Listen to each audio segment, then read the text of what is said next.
बच्चों, मैं आपकी साइंस टीचर, आपकी मीठू टीचर हूँ और आज मैं आपको पढ़ाने वाली हूँ आपकी किताब में से 9वां पाठ, जिसका नाम है मृदा। मृदा यानी इंग्लिश में कहेंगे सॉइल, यानी मिट्टी बोलिए, चाहे ज़मीन बोलिए, चाहे भूमि बोलिएगा। बच्चों, जैसे कि आप सभी को पता है, मिट्टी या मृदा हमारे लिए बहुत ही ज़रूरी है ना। क्यों? क्योंकि मिट्टी में ही बहुत सारे जीव जंतु रहते हैं, मिट्टी में ही सारे पेड़ पौधे उगते हैं, मिट्टी में हम फसल उगाते हैं, है ना। तो मिट्टी अगर नहीं होगा, ये एक प्राकृतिक संसाधन है, ये अगर नहीं होगा तो जीवन जीना कितना मुश्किल है ना। हम जीवन जी नहीं पाएंगे। मिट्टी है तभी पेड़ पौधे हैं, तभी जीव जंतु है, तभी हम फसल कर पाएंगे, उसे खा पाएंगे और जीवित रह पाएंगे, है ना। तो इस पार्ट में हम देखेंगे मृदा के बारे में या मिट्टी के बारे में। तो बच्चों, आज इस पार्ट में हम क्या क्या पढ़ेंगे, हम देखेंगे कि मृदा यानी मिट्टी जो है जीवन से भरपूर है, यानी मिट्टी में बहुत सारे जीव जंतु, छोटे छोटे कीड़े मकोड़े रहते हैं, है ना। आप अपने बगीचा में एक मुट्ठी मिट्टी लीजिए और देखिए उसमें छोटे छोटे कीड़े, चींटी, बहुत सारे कीड़े मकोड़े होंगे। तो मृदा जो है जीवन से भरपूर है। उसके बाद हम देखेंगे मृदा परिच्छेदिका।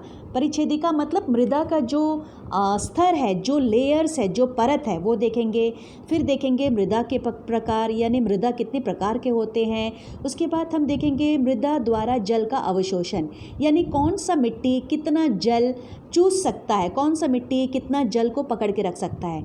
फिर हम देखेंगे मृदा और फसलें, यानी कौन सी मृदा में कौन सी फसलें, कौन सा पौधा अच्छी तरह से उग सकता है। मान लीजिए धान के लिए कैसा मिट्टी चाहिए, गेहूं के लिए कैसा मिट्टी चाहिए, है ना, वो सब देखेंगे। ठीक है।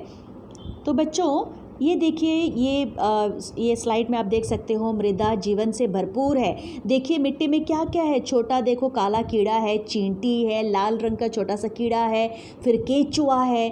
तो बच्चों, जब हम वर्षा ऋतु में बाहर निकलते हैं, मिट्टी में खेलते हैं, तो हम देखते हैं बहुत तरह के जीवाणु होते हैं उसमें।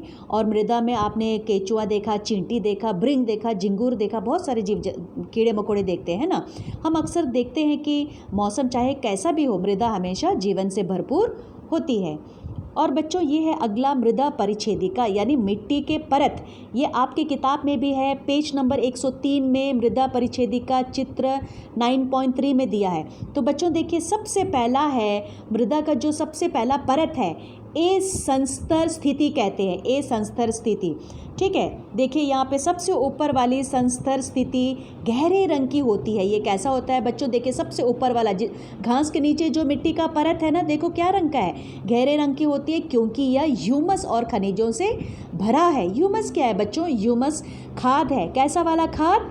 जब पेड़ के पत्ती झड़ते हैं, सूखे पेड़ सड़ जाते हैं, कीड़े मकोड़े मर के सड़ जाते हैं, तो वो खाद बन जाता है। उस खाद को हम कहेंगे ह्यूमस। तो पहला जो मिट्टी का परत है वो गहरे रंग का है, क्योंकि वो खाद से यानी ह्यूमस से भरा हुआ होता है। और इसके बाद बच्चों हम देखेंगे कि ये है बच्चों, आपकी किताब में ये मृदा परिच्छेदिका है, सबसे ऊपर है ए संस्तर। उसके बाद बच्चों देखेंगे हम, दूसरा है बी संस्तर।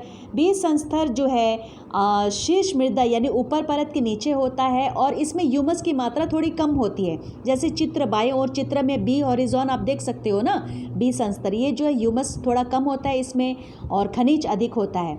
और यह परत सामान्यतः अधिक कठोर, थोड़ा सा सख्त होता है, और ये बी संस्तर कहलाती है। उसके बाद नीचे बच्चों जो सी हॉरिजॉन दिया हुआ है, सी हॉरिजॉन, ये तीसरी परत है जिसे हम सी संस्तर कहते हैं, जो दरारों और विद्रोह युक्त शैलों से, छोटे ढेलों की बनी होती है, छोटे छोटे मिट्टी के ढेलों की बनी होती है। इस परत के नीचे आधार शैल यानी पत्थर वाला जो परत है वो होता है, जो कठोर होता है, और इसे फावड़े से यानी फातू से खोदना पड़ता है।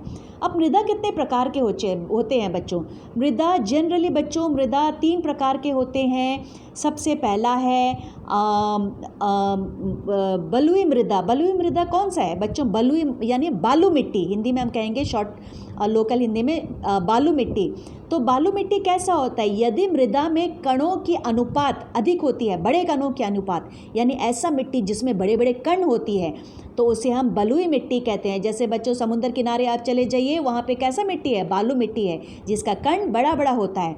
ठीक है। और दूसरा बच्चों मृन्मय मृदा यानी ऐसे मृदा जिसमें बारीक कणों की अनुपात अधिक होता है, यानी बड़ा कण कम होता है और छोटा कण जो है, छोटा दाना जो है ज़्यादा होता है, इसे हम मृन्मय मृदा कहेंगे। यानी फिर से बता रही हूँ बच्चों, बालुई मृदा, बालू मिट्टी कौन सा है? बालू मिट्टी वो मिट्टी है जिसमें बड़ा बड़ा कण होता है, बड़ा बड़ा जो दाने होते हैं, उसे बालू मिट्टी कहते हैं, जो समुद्र किनारा पाया जाता है। दूसरा है बच्चों मृन्मय मृदा, जो कि जिसमें बड़ा कण कम होता है और छोटे छोटे कण जो है, छोटे छोटे जो दाने जो है वो ज़्यादा होता है, उसे हम मृन्मय मृदा कहते हैं। और ऐसा मृदा बच्चों जिसमें बड़े और छोटे कणों का अनुपात लगभग एक जैसा होता है, तो उसे हम दुमटी मृदा कहते हैं। तो बच्चों दुमटी मृदा कौन सा है? जिसमें बड़ा कण और छोटा कण बराबर होता है, ठीक है। अतः मृदा का वर्गीकरण, मृदा कितने प्रकार के होते हैं? बलुई, मृन्मय, दुमटी, ये 3 तरह के मुख्य रूप से मृदा पाए जाते हैं। बच्चों इसमें देखिए ये 4 तरह के मृदा दिया है, इसमें लास्ट वाला मैं बताऊंगी आपको। सबसे पहला जैसे आप देख सकते हो क्ले, लाल वाला जो क्ले है ना, इसे हम हिंदी में मृन्मय मृदा कहेंगे। और दूसरा जो है लोम, लोम जो दूसरा काला वाला है ना, लोम जो है उसे हम दुमटी मृदा हिंदी में कहेंगे। और जो सैंड जो तीसरा दिया है उसे हम बलुई मृदा कहेंगे, यानी बालू मिट्टी। चौथा बच्चों स्लिट, स्लिट दिया हुआ है जिसे हम हिंदी में कहेंगे मृत्तिका, यानी चिकनी मिट्टी। बच्चों ये एकदम चिकनी होती है, छोटे छोटे दाने ज़्यादा होते हैं, और ये मिट्टी ऐसा है जो बहुत ज़्यादा पानी को चूस के रखता है। तो ज़्यादातर क्या होता है, ऐसा मिट्टी में अगर हम कुछ पौधा लगाएंगे तो क्या होगा गमले में, तो वो पौधा मर जाएगा। क्यों? क्योंकि ये मिट्टी का कण बहुत छोटा छोटा होता है, ये पानी को चूस के रखता है और पौधा पानी नहीं जा पाता है और पौधा सड़ के मर जाता है पानी के कारण।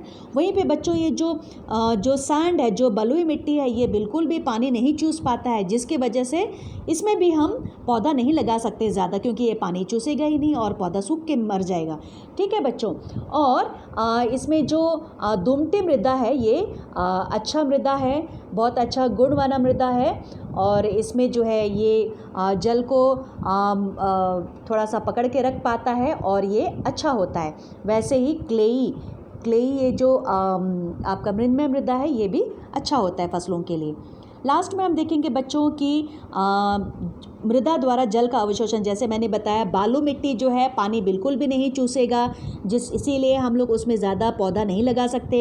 और वहीं पे जो मैंने बताया मृत्तिका जो चिकनी मिट्टी जो है बहुत ज़्यादा पानी चूस के रखता है, जिसके वजह से पेड़ जो है, पौधा जो है सड़ जाता है। ठीक है। और ये लास्ट में देखेंगे बच्चों कौन सा मृदा में कौन सा पौधा हम लोग लगा सकते हैं। मृन्मय और दुमती मृदा दोनों ही गेहूं और चने जैसे फसलों की खेती के लिए अच्छा है। कौन कौन सा मृदा गेहूं के लिए? मृन्मय और दुमती। और ऐसी मृदा जल का धारण शक्ति अच्छी होती है, इसमें जल अच्छी तरह से पकड़ के रख सकता है। धान के लिए कौन सा मिट्टी चाहिए? धान के लिए मृत्तिका जैसे मैंने बताया था, जो बहुत ज़्यादा पानी पकड़ के रखता है। तो धान के लिए मृत्तिका एवं जैव पदार्थ से समृद्ध तथा अच्छी जल धारण क्षमता वाली मृदा चाहिए होता है। मसूर का दाल और अन्य दाल कौन सा मिट्टी चाहिए इसको? दाल के लिए दुमटी मृदा। ठीक है। तो मैं फिर से बता दूं आपको, गेहूं और चना के लिए मृन्मय और दुमती मृदा चाहिए, मिट्टी चाहिए। धान के लिए मृत्तिका यानी चिकनी मिट्टी वाली मिट्टी चाहिए, जो पानी ज़्यादा पकड़ के रखता है, क्योंकि धान के फसल को ज़्यादा पानी चाहिए। और दाल के लिए, सारे मसूर और अन्य प्रकार के दालों के लिए दुमती मृदा अच्छी होती है। ठीक है। तो गेहूं जैसी फसलें महीन मृन्मय मृदा में उगाई जाती है, क्योंकि वह ह्यूमस से समृद्ध होती है और अत्यधिक उर्वर होती है।